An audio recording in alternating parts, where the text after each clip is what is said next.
नमस्कार जय जगन्नाथ शुभ सकाळ। आज हूँ अक्टोबर 2 तारिख गुरुवार। आज दिन अनेक गुरुत्वपूर्ण खबर आसी तेणु भिडियो को शेष पर्यंत देखा मोर आपन को अनुरोध। तेज आसतु आज दिन 20 बड़ खबर उपर नजर पकाइबा। भिडियो भल लगे आपण भल पाइबा स्वरूप गोटे गोटे लाइक निश्चित करदेवे। एथिसह आपण केउ जिल्लारू एही खबर देखुचंती कमेंट करी जणाइदेवे। आसिला प्रथम खबर बंद हो यूपीआई फ्री सर्विस। एवं साधारण रे एक बड़ खबर नहीं चर्चा जोर धरछि। खूब शीघ्र काले यूपीआई फ्री सर्विस बंद हेबाकू जाउछि, जहां प्रकृति लोकंर चिंता बढ़ाई देछि। मुद्रानीति कमिटी एमपीसी बैठक पर एक सांबादिक सम्मेलन में भारतीय reserve bank RBI governor Sanjay Malhotra स्पष्ट करिसेंति जे यूनिफाइड पेमेंट इंटरफेस यूपीआई कारबार उपर शुल्क आदाय पय कोनोसी प्रस्ताव केंद्रीय बैंक सम्मुख रे रखा जाय नाही। पूर्व नीति बैठक पर सांबादिक सम्मेलन में गवर्नर एही प्रसंग रे एक स्पष्टीकरण जारी करथिले। से कहिथिले मु केबे कहि नाही जे यूपीआई सबुदिन पय मागणा रहिबो। मु केवल कहिथिले जे एहार खर्च अछि एवं काहाकू ताहा देबाकू पड़िबो। परवर्ती खबर बढ़िला फसलर सहायक मूल्य। दीपावली पूर्व केंद्र सरकार चाषी मानक पय खुशी खबर आनिछंती। केंद्र सरकार रबी फसलर सर्वनिम्न सहायक मूल्य वृद्धि करछंती। एने सरकार 84,263 कोटी टंका मंजूर करछंती। ए पैकेज 6 वर्ष पय स्थिर कर जायछि। केंद्र मंत्रिमंडल 2026-27 पय गहम मूल्य रे 6.59% वृद्धि करी क्विंटाल प्रति 2,550 टंका करछंती। अर्थात पूर्व वर्ष तुलना रे चलित वर्ष गहम क्विंटाल प्रति 160 टंका वृद्धि पाइछि। सेही भली डाली फसलर उत्पादन वृद्धि पय केंद्र सरकार फोकस करछंती। एने सरकार 11,440 कोटी टंकार पैकेज करछंती। प्रति वर्ष 350 लाख मेट्रिक टन डाली उत्पादन करबाकू सरकार लक्ष्य रखिछंती। एहासो डाली जातीय फसलर 100% सरकार किनिबे बोली प्रतिश्रुति दैछंती। परवर्ती खबर कटक पूजा मंडप रे बड़ अघटन। मां को पूजा बेले विभिन्न स्थानरू अघटनर खबर आसीछि। दुर्गा पूजा पय प्रसिद्ध कटक सहरर 3टी स्थान रे अघटन घटिछि। मधुपाटना स्थित सारा तोल निकट रे थिबा तोरण प्रबल वर्षा कारण भुसुड़ी पड़छि। एहासो निकट रे थिबा किछि विद्युत पोल मध्य भांगी जाइछि। सेबोली राजा बगीचा सर्वदेव पूजा कमिटी ताजा खसी पड़छि। एथिरे 3 जण आहत होइतिबा सूचना मिलिछि। अन्यबडे कटक कॉलेज छकरे पूजारे मध्य वर्षा बाधक साजिछि। भुसुड़ी पड़िला लाइट गेट तोरण। कटक कॉलेज छकरे प्रबल वर्षा जोगु लाइट गेट भुसुड़ी पड़छि। फलरे रानीहाट को जिबा रास्ता रे यातायात बाधाप्राप्त होइछि। परवर्ती खबर दशहरा रे बड़ वर्षा। अवपातरे परिणत हला बंगोपसागर सृष्टि होतिबा स्पष्ट चिन्हित लघुचाप क्षेत्र। परवर्ती समय अधिक घनीभूत होई गभीर अवपातर रूप नेबार संभावना रहिछि। एहार प्रभाव रे आज ठारू प्रबल वर्षा नै सतर्क कराइछि पाणीपाग विभाग। संभाव्य गभीर अवपात प्रभाव रे आज एवं 3 तारिख सकाळ जे राज्य रे बड़ वर्षा हेबार संभावना अछि। एहार प्रभाव रे पूजा तोरण सह पेंडाल गुड़िक प्रभावित हेबा आशंका रहिछि। तेबे काली सकाळ समय दक्षिण ओडिशा एवं उत्तर आंध्र प्रदेश उपकूल अतिक्रम करिबार संभावना रहिछि। आज पय 5 जिल्ला को येलो वार्निंग जारी होइछि। कंधमाल, रायगड़ा, गजपति, कोरापुट और मालकानगिरी जिले में प्रबल वर्षा संभावना रहिछि। परवर्ती खबर अमेरिका रे शटडाउन। अमेरिका रे शटडाउन समस्त सरकारी कार्य ठप। 2019 पर प्रथम सरकारी शटडाउन। फंडिंग बिल पास न होई परिबार शटडाउन हैला सरकारी व्यवस्था। मंगलवार राति रे फंडिंग बिल उपरे होइतिला भोटिंग। सिनेट रे बिल पास करिबारे विफल होइछंती राष्ट्रपति डोनाल्ड ट्रम्प। सूचना अनुसार ट्रम्प को रिपब्लिकन पार्टी अनेक सांसद बिल विरोध रे भोट देइछंती। फल रे अमेरिका रे सरकारी कार्य संपूर्ण बंद रहिछि। शटडाउन हेबा द्वारा अमेरिका सरकार पाखरे खर्च करिबा पय अर्थ नाही। सेति पय सिनेटर फंडिंग बिल पास हेबा निहाती जरूरी। परवर्ती वर्क चार्जड कर्मचारी पाइबे पेंशन। 98 जन वर्क चार्जड कर्मचारी पाइबे पेंशन। सुप्रीम कोर्ट को आदेश बल राज्य जल संपद विभाग रे वर्क चार्ज कर्मचारी पेंशन पाइबे। एथि निमंते जल संपद विभाग जंत्री मुख्य को चिठी करिबा परे उक्त पेंशन प्रदान बाबद रे केते टंका लागिबो जंत्री मुख्य अधीनस्थ अधिकारी को चिठी करछंती। आसंता 6 तारिख मध्य रे व्यय अटकल संपृक्त कर्मचारी मानक अवसर समय प्रदान निमंते चिठी रे उल्लेख रहिछि। एही पदक्षेप को स्वागत करिछि ओडिशा अवसर प्राप्त वर्क चार्ज रेगुलर कर्मचारी क्रियानुष्ठान संगठन। परवर्ती खबर सरकारी कर्मचारी को मोदी देवे दिवाली गिफ्ट। सरकारी कर्मचारी खुशी खबर। दीपावली रे केंद्र सरकार देबाकू जाउछंती बड़ उपहार। केवल सरकारी कर्मचारी नुहंती पेंशनधारी बड़ खुशी खबर रहिछि। केंद्र सरकार कैबिनेट बैठक रे कर्मचारी एवं पेंशन भोगी महंगा भत्ता डीए वृद्धि करबाकू निष्पत्ति नेइछंती। ए वर्धित डीए जुलाई 1 रु पिछला भाव रे कार्यकारी हेबो। अन्य शब्द रे सरकार दीपावली पूर्व लक्ष लक्ष कर्मचारी को एक उपहार देइछंती।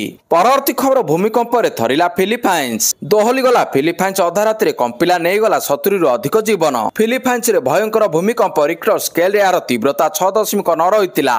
ବର୍ତ୍ତମାନ ପର୍ଯ୍ୟନ୍ତ 70 ଜଣ ଲୋକଙ୍କର ମୃତ୍ୟୁ ହୋଇଥିବା ବେଳେ ଆହତଙ୍କ ସଂଖ୍ୟା 150ରୁ ଅଧିକ ରହିଥିବା ଜଣାପଡ଼ିଛି। ତେବେ ଉଦ୍ଧାର କାର୍ଯ୍ୟ ଜାରି ରହିଥିବା ବେଳେ ଆହତ ତଥା ମୃତକଙ୍କ ସଂଖ୍ୟା ବଢ଼ିପାରେ ବୋଲି ଆଶଙ୍କା କରାଯାଉଛି। ଭୂମିକମ୍ପର କେନ୍ଦ୍ରସ୍ଥଳୀ ଶିବୁ ପ୍ରଦେଶର ବାଗ ସହର ତଟରୁ 19 କିଲୋମିଟର ଦୂରରେ ରହିଛି।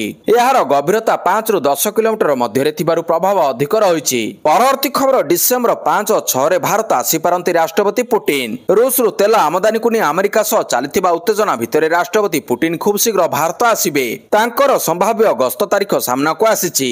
ଡିସେମ୍ବର 5 କିମ୍ବା 6ରେ ପୁଟିନ ଭାରତ ଆସିପାରନ୍ତି। ତେବେ ଆନୁଷ୍ଠାନିକ ଭାବରେ କୌଣସି ତାରିଖ ଘୋଷଣା କରାଯାଇ ନାହିଁ। ସେପ୍ଟେମ୍ବର 28ରେ ରୁଷ ବିଦେଶ ମନ୍ତ୍ରୀ ସର୍ଗେଇ ଲାଭ୍ରଭ୍ ପୁଟିନଙ୍କ ଭାରତ ଗସ୍ତକୁ ସ୍ପଷ୍ଟ କରିଥିଲେ। ଶେଷ ଥର ପାଇଁ ପୁଟିନ 2021 ଡିସେମ୍ବର 6ରେ ଭାରତ ଆସିଥିଲେ। ପରବର୍ତ୍ତୀ ଖବର ବଢ଼ିବ ନାହିଁ ଇଏମ୍ଆଇ 5.5% ସ୍ଥିର ରେପୋ ରେଟ୍। ଲଗାତାର ଦ୍ୱିତୀୟ ଥର ଅପରିବର୍ତ୍ତିତ ରହିଛି ରେପୋ ରେଟ୍। ବଢ଼ିବ ନାହିଁ ସୁଧହାର। ରେପୋ ରେଟ୍ରେ କୌଣସି ପରିବର୍ତ୍ତନ କରିନି ଭାରତୀୟ ରିଜର୍ଭ ବ୍ୟାଙ୍କ। ରେପୋ ରେଟ୍ 5.5% ଅପରିବର୍ତ୍ତିତ ରହିଛି। ଏହି ନିଷ୍ପତ୍ତି ବିଶ୍ୱ ଆର୍ଥିକ ଅନିଶ୍ଚିତତା ସମୟରେ ଆସିଛି। ଘରୋଇ ସ୍ତରରେ ଜିଏସ୍ଟି ସଂସ୍କାର ଏବଂ ମୁଦ୍ରାସ୍ଫୀତି ନିୟନ୍ତ୍ରଣ ଭଳି ପ୍ରସଙ୍ଗ ଗୁରୁତ୍ୱପୂର୍ଣ୍ଣ। ବଜାର ଆଶା କରିଥିଲା ଯେ ଏଥର ଆର୍ବିଆଇ ସତର୍କତା ଅବଲମ୍ବନ କରିବ। ବର୍ତ୍ତମାନ ଋଣ ଏବଂ ଇଏମ୍ଆଇ ଋଣ ଗ୍ରହୀତାଙ୍କ ପାଇଁ କୌଣସି ଆଶ୍ୱସ୍ତି ମିଳିବ ନାହିଁ, କାରଣ ସୁଧହାର ଅପରିବର୍ତ୍ତିତ ରହିବ। ବ୍ୟାଙ୍କଗୁଡ଼ିକର ଋଣ ଖର୍ଚ୍ଚରେ ମଧ୍ୟ କୌଣସି ପରିବର୍ତ୍ତନ ହେବ ନାହିଁ। ପରବର୍ତ୍ତୀ ଖବର ଟ୍ରଫି ବିବାଦର ସମାଧାନ ହୋଇନାହିଁ। ଭାରତ ବିରୋଧରେ ଗମ୍ଭୀର ଅଭିଯୋଗ ଆଣିଲେ ମୋହସିନ୍ ନକଭି। ଟ୍ରଫି ବିବାଦ ମଧ୍ୟରେ ଏସୀୟ କ୍ରିକେଟ ପରିଷଦ ଏସିସି ମଙ୍ଗଳବାର ଏକ ବୈଠକ କରିଥିଲା। ବିସିସିଆଇ ଏସିସି ମୁଖ୍ୟ ମୋହସିନ୍ ନକଭିଙ୍କୁ ଭର୍ତ୍ସନା କରିଥିଲେ। ବିସିସିଆଇ ଉପାଧ୍ୟକ୍ଷ ରାଜୀବ ଶୁକ୍ଲା ନକଭିଙ୍କୁ ଭର୍ତ୍ସନା କରିଥିଲେ। ତାଙ୍କୁ କ୍ଷମା ମାଗିବାକୁ ଏବଂ ଟ୍ରଫି ଫେରାଇବାକୁ ମଧ୍ୟ ବାଧ୍ୟ କରିଥିଲେ। ବୈଠକ ଆରମ୍ଭରେ ମୋହସିନ୍ ନକଭି ନିଜର କ୍ରୋଧ ପ୍ରଦର୍ଶନ କରି କହିଥିଲେ, ତୁମର ଖେଳାଳିମାନେ ମୋ ସହିତ ବହୁତ ଖରାପ ବ୍ୟବହାର କରିଛନ୍ତି। ମୁଁ ସେଠାରେ କାର୍ଟୁନ ପରି ଟ୍ରଫି ଧରି ଠିଆ ହୋଇଥିଲି। ତୁମର ଖେଳାଳିମାନେ ସେମାନଙ୍କର ମୋବାଇଲ ଫୋନରେ ବ୍ୟସ୍ତ ଥିଲେ, ଭିଡିଓ ଗେମ୍ ଖେଳିଥିଲେ, କିନ୍ତୁ ମୁଁ ସେଠାରେ ଥିବା ସମୟରେ ଟ୍ରଫି ଗ୍ରହଣ କରିବାକୁ ଆସି ଭଦ୍ରତା ମଧ୍ୟ ଦେଖାଇ ନଥିଲେ। ମୁଁ ଏପରି ଟ୍ରଫି ହସ୍ତାନ୍ତର କରିବି ନାହିଁ। ତୁମେ ତୁମର ଅଧିନାୟକଙ୍କୁ ଦୁବାଇ ପଠାଅ ଏବଂ ସେ ମୋ ପାଖରୁ ଏହାକୁ ନେଇଯିବେ। ପରବର୍ତ୍ତୀ ଖବର ଦେଶରେ ଖୋଲିବ 57ଟି ନୂଆ କେନ୍ଦ୍ରୀୟ ବିଦ୍ୟାଳୟ। କେନ୍ଦ୍ର ଅର୍ଥନୈତିକ ବ୍ୟାପାର କ୍ୟାବିନେଟ କମିଟି ମଧ୍ୟ ସାରା ଦେଶରେ 5,862 କୋଟି ଟଙ୍କାରୁ ଅଧିକ ବ୍ୟୟରେ 57ଟି ନୂତନ କେନ୍ଦ୍ରୀୟ ବିଦ୍ୟାଳୟ ଖୋଲିବାକୁ ଅନୁମୋଦନ କରିଛି।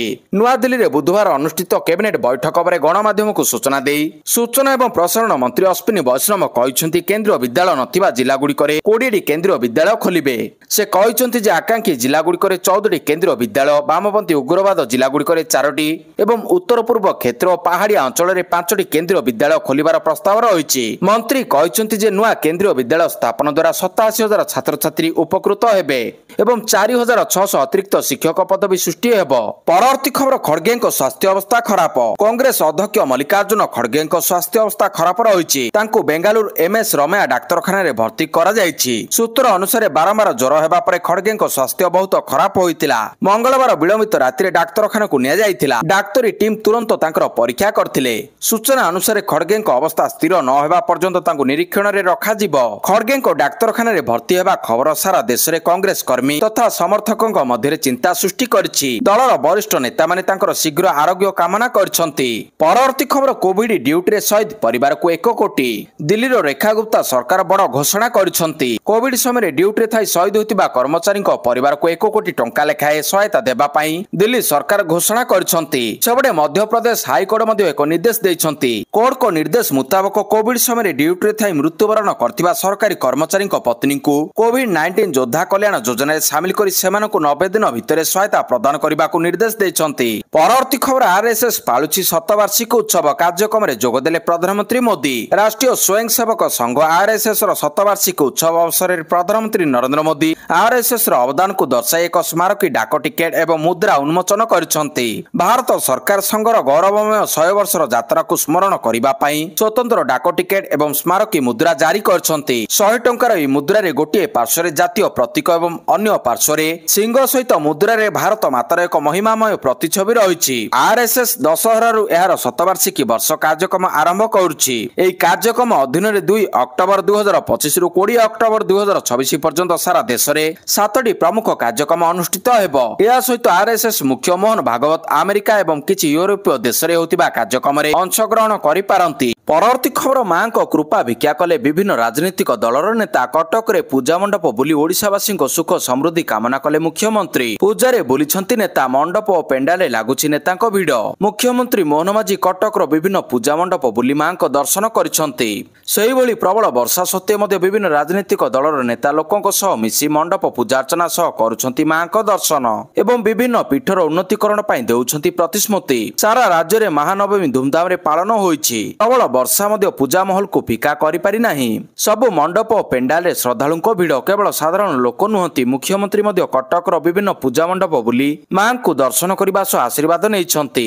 ଓଡ଼ିଶାର ସୁଖ ସମୃଦ୍ଧି ପାଇଁ ମାଙ୍କ ନିକଟରେ ପ୍ରାର୍ଥନା କରିଛନ୍ତି ମୁଖ୍ୟମନ୍ତ୍ରୀ ମୋହନ ଚରଣ ମାଝୀ। ଦୁର୍ଗା ପୂଜାରେ ନିଜ ନିର୍ବାଚନ ମଣ୍ଡଳୀର ବିଭିନ୍ନ ମଣ୍ଡପ ବୁଲିଛନ୍ତି ବିଭିନ୍ନ ଦଳର ନେତା। ଝାରସୁଗୁଡ଼ାର ବିଭିନ୍ନ ପୂଜା ମଣ୍ଡପ ବୁଲି ଦେଖିଛନ୍ତି ରାଜସ୍ୱ ମନ୍ତ୍ରୀ ସୁରେଶ ପୂଜାରୀ। ପରବର୍ତ୍ତୀ ଖବର ଲାଗୁ ହେଲା ଇ ଏରାଇଭେଲ କାର୍ଡ। ସହଜରେ ଭାରତ ଆସିପାରିବେ ବିଦେଶୀ। ପ୍ରତିବର୍ଷ ଲକ୍ଷ ଲକ୍ଷ ବିଦେଶୀ ପର୍ଯ୍ୟଟକ ଭାରତ ଆସନ୍ତି।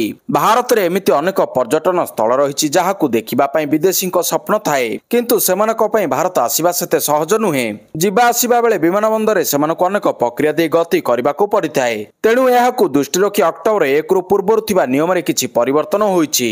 ଟ୍ରାଭେଲ, ପାଠପଢ଼ା, ବିଜନେସ୍ କିମ୍ବା ଅନ୍ୟାନ୍ୟ କାର୍ଯ୍ୟ ପାଇଁ ଭାରତ ଆସୁଥିବା ବିଦେଶୀମାନଙ୍କୁ ଗୋଟିଏ ଡିଜିଟାଲ ଆଗମନ କାର୍ଡ ଦାଖଲ କରିବାକୁ ପଡ଼ିବ, ଯାହାପରେ ସେମାନେ ସହଜରେ ଭାରତରେ ପ୍ରବେଶ କରିପାରିବେ। ଇ ଏରାଇଭେଲ କାର୍ଡ ଅର୍ଥାତ୍ ଇ ଆଗମନ କାର୍ଡ ପାଇବା ପାଇଁ ବିଦେଶୀ ନାଗରିକମାନଙ୍କୁ ସେମାନଙ୍କର ପାସପୋର୍ଟ ନମ୍ବର, ଜାତୀୟତା, ଭାରତ ଆସିବାର କାରଣ, ଭାରତରେ ରହିବା ସ୍ଥାନ ଏବଂ ମୋବାଇଲ ନମ୍ବର ପଞ୍ଜୀକୃତ କରିବାକୁ ପଡ଼ିବ। ଏହା ବ୍ୟତୀତ କୌଣସି ଦଲିଲ ଦାଖଲ କରିବାର ଆବଶ୍ୟକତା ନାହିଁ। ପରବର୍ତ୍ତୀ ଖବର ଆଜି ଖେଳାଯିବ ଭାରତ ୱେଷ୍ଟଇଣ୍ଡିଜ ପ୍ରଥମ ଟେଷ୍ଟ ମ୍ୟାଚ୍। ସୁମନଙ୍କ ପ୍ରଥମ ଘରୋଇ ଟେଷ୍ଟ ସିରିଜ। ଭାରତ ଏବଂ ୱେଷ୍ଟଇଣ୍ଡିଜ ମଧ୍ୟରେ ଆଜିଠାରୁ ନରେନ୍ଦ୍ର ମୋଦି କ୍ରିକେଟ ଷ୍ଟାଡିୟମରେ ଟେଷ୍ଟ ମ୍ୟାଚ୍ ଖେଳାଯିବ। ଟେଷ୍ଟ ଅଧିନାୟକ ଭାବରେ ଅଧିନାୟକ ସୁମନ ଗିଲଙ୍କ ଏହା ପ୍ରଥମ ଘରୋଇ ଟେଷ୍ଟ ସିରିଜ। ଏହା ପୂର୍ବରୁ ଟେଷ୍ଟ ଅଧିନାୟକ ଭାବରେ ସୁମନ ଗିଲ୍ ଇଂଲଣ୍ଡ ବିପକ୍ଷ ଟେଷ୍ଟ ସିରିଜକୁ 2-2ରେ ଡ୍ର ରଖିଥିଲେ। ଏହି ସିରିଜ ପାଇଁ ରବୀନ୍ଦ୍ର ଜାଡେଜାଙ୍କୁ ଉପ ଅଧିନାୟକ ଦାୟିତ୍ୱ ମିଳିଛି। ଟିମ୍କୁ ଫେରିଛନ୍ତି ଦେବଦତ୍ତ ପାଟିକଲ। ସେହିପରି ଇଂଲଣ୍ଡ ଗସ୍ତ ବେଳେ କରୁଣ ନାୟରଙ୍କୁ ସ୍ଥାନ ମିଳିଥିଲା, କିନ୍ତୁ ଏଥର ତାଙ୍କୁ ବାଦ୍ ଦିଆଯାଇଛି। ଟିମ୍କୁ କେଏଲ ରାହୁଲ, ମହମ୍ମଦ ସିରାଜ ଏବଂ ଅନ୍ୟ ଖେଳାଳି ଫେରିଛନ୍ତି। ଆଜି ନରେନ୍ଦ୍ର ମୋଦି ଷ୍ଟାଡିୟମରେ ସକାଳ 9ଟା ସମୟରେ ଟସ୍ ପଡ଼ିବ। 9:30ରେ ବ୍ୟାଟିଂ ହେବ। ପରବର୍ତ୍ତୀ ଖବର ପ୍ରକାଶ ପାଇଲା ଧନୀ ତାଲିକା। ଭାରତରେ ବଢୁଛନ୍ତି କୋଟିପତି। ଏମ୍ଏମ୍ ହୁରୁନ ଇଣ୍ଡିଆ ପକ୍ଷରୁ ପ୍ରକାଶ ପାଇଛି ଭାରତର ଧନୀ ତାଲିକା। ଏହି କୋଟିପତି ତାଲିକାରେ ପୁଣି ଥରେ 1 ନମ୍ବରରେ ରହିଛନ୍ତି ମୁକେଶ ଅମ୍ବାନୀ। ପ୍ରଥମ ଥର ଲାଗି କୋଟିପତି କ୍ଲବରେ ସାମିଲ ହୋଇଛନ୍ତି ବଲିଉଡର କିଙ୍ଗ ଖାନ ଶାହରୁଖ ଖାନ। ଭାରତରେ 350ରୁ ଅଧିକ ଆରବପତି ରହିଛନ୍ତି। ଗତ 13 ବର୍ଷ ମଧ୍ୟରେ ଏହା 6 ଗୁଣା ବୃଦ୍ଧି ପାଇଛି। ହୁରୁନ ଇଣ୍ଡିଆର ରିପୋର୍ଟକୁ ଯଦି ବିଶ୍ୱାସ କରିବା ତାହେଲେ ମୁକେଶ ଅମ୍ବାନୀ ଏବଂ ତାଙ୍କ ପରିବାରର ସମୁଦାୟ ସମ୍ପତ୍ତି ଆନୁମାନିକ 9.55 ଲକ୍ଷ କୋଟି ଟଙ୍କା। ଦ୍ୱିତୀୟ ସ୍ଥାନରେ ରହିଛନ୍ତି ଗୌତମ ଆଦାନୀ। ତାଙ୍କ ସମ୍ପତ୍ତିର ମୂଲ୍ୟ ରହିଛି 8.15 ଲକ୍ଷ କୋଟି ଟଙ୍କା। ତେବେ ଏହି ତାଲିକାରେ ଶାହରୁଖ ଖାନ ସ୍ଥାନ ପାଇଥିବା ବେଳେ ତାଙ୍କ ସମୁଦାୟ ସମ୍ପତ୍ତିର ମୂଲ୍ୟ ରହିଛି 12,490 କୋଟି ଟଙ୍କା। ପରବର୍ତ୍ତୀ ଖବର ଦେଶରେ ଲଞ୍ଚ ହେଲା ପ୍ରଥମ ସ୍ୱୟଂଚାଳିତ ଅଟୋରିକ୍ସା। ଭାରତୀୟ ବୈଦ୍ୟୁତିକ ଗତିଶୀଳ କ୍ଷେତ୍ରରେ ଏକ ଗୁରୁତ୍ୱପୂର୍ଣ୍ଣ ମାଇଲଖୁଣ୍ଟ ସୃଷ୍ଟି ହୋଇଛି। ଓମେଗା ସିକି ମୋବିଲିଟି OSM ବିଶ୍ୱର ପ୍ରଥମ ସ୍ୱୟଂଶାସିତ ଚାଳକବିହୀନ ବୈଦ୍ୟୁତିକ 3 ଚକିଆ ଯାନ ସ୍ୱୟଂଗତି ଲଞ୍ଚ କରିଛି।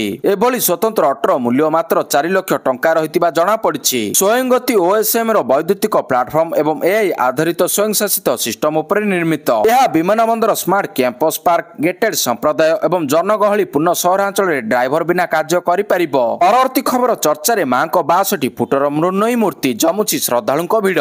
ମାଙ୍କ ଆଗମନରେ ଚଳଚଞ୍ଚଳ ହୋଇଉଠିଛି ପୁରଠୁପଲ୍ଲୀ। ସେହିପରି ଭୁବନେଶ୍ୱର ଉପକଣ୍ଠ ବରିମୁଣ୍ଡ ପଞ୍ଚାୟତର ଟାଙ୍ଗିବନ୍ତ ଦୁର୍ଗାପୂଜା କମିଟି ପକ୍ଷରୁ ଚଳିତ ବର୍ଷ ମା ଦୁର୍ଗାଙ୍କ 62 ଫୁଟ ଉଚ୍ଚ ମୂର୍ତ୍ତି ହୋଇଛି, ଯାହା ବେଶ ଚର୍ଚ୍ଚାରେ ରହିଛି। ମାଙ୍କ ବିରାଟ ମୂର୍ତ୍ତି ତଳେ 12 ଫୁଟର 4ଟି ସିଂହ ନିର୍ମାଣ କରାଯାଇଛି। ମଣ୍ଡପରେ ମାଙ୍କୁ ଦର୍ଶନ କରିବା ସହ ସନ୍ଧ୍ୟାରେ ଜମୁଛି ଶ୍ରଦ୍ଧାଳୁଙ୍କ ଭିଡ଼। 62 ଫୁଟର ମୂର୍ତ୍ତି ସାଙ୍ଗକୁ 75 ଫୁଟର ତୋରଣ ବେଶ ଆକର୍ଷଣୀୟ ହୋଇଛି। ପରବର୍ତ୍ତୀ ଖବର ପୋଲିସ ମହାନିର୍ଦ୍ଦେଶକ YB ଖୁରାନିଆଙ୍କ ମାଙ୍କ ଦେହାନ୍ତରେ ମୁଖ୍ୟମନ୍ତ୍ରୀଙ୍କ ଶୋକ ପ୍ରକାଶ। ପୋଲିସ ମହାନିର୍ଦ୍ଦେଶକ YB ଖୁରାନିଆଙ୍କ ମାଙ୍କ ଦେହାନ୍ତରେ ମୁଖ୍ୟମନ୍ତ୍ରୀ ଓ ଉପମୁଖ୍ୟମନ୍ତ୍ରୀ ଶୋକ ପ୍ରକାଶ କରିଛନ୍ତି। ମୁଖ୍ୟମନ୍ତ୍ରୀ ମୋହନ ମାଝୀ ମଧ୍ୟ ଦୁଃଖ ପ୍ରକାଶ କରି ସୋସିଆଲ ମିଡିଆ ଏକ୍ସରେ ପୋଷ୍ଟ କରି କହିଛନ୍ତି, ପୋଲିସ ମହାନିର୍ଦ୍ଦେଶକ ଶ୍ରୀ ଯୋଗେଶ ବାହାଦୁର ଖୁରାନିଆଙ୍କ ମା କମଲେଶ ଖୁରାନିଆଙ୍କ ଦେହାନ୍ତ ବିଷୟରେ ଜାଣି ମୁଁ ଅତ୍ୟନ୍ତ ଦୁଃଖିତ। ମହାପ୍ରଭୁ ଶ୍ରୀ ଜଗନ୍ନାଥ ଦିବଂଗତ ଆତ୍ମାକୁ ଶାନ୍ତି ପ୍ରଦାନ କରିବା ସହ ତାଙ୍କ ପରିବାର ବର୍ଗଙ୍କୁ ଏହି ଦୁଃଖ ସହିବାର ଶକ୍ତି ପ୍ରଦାନ କରନ୍ତୁ ବୋଲି ପ୍ରାର୍ଥନା କରୁଛନ୍ତି।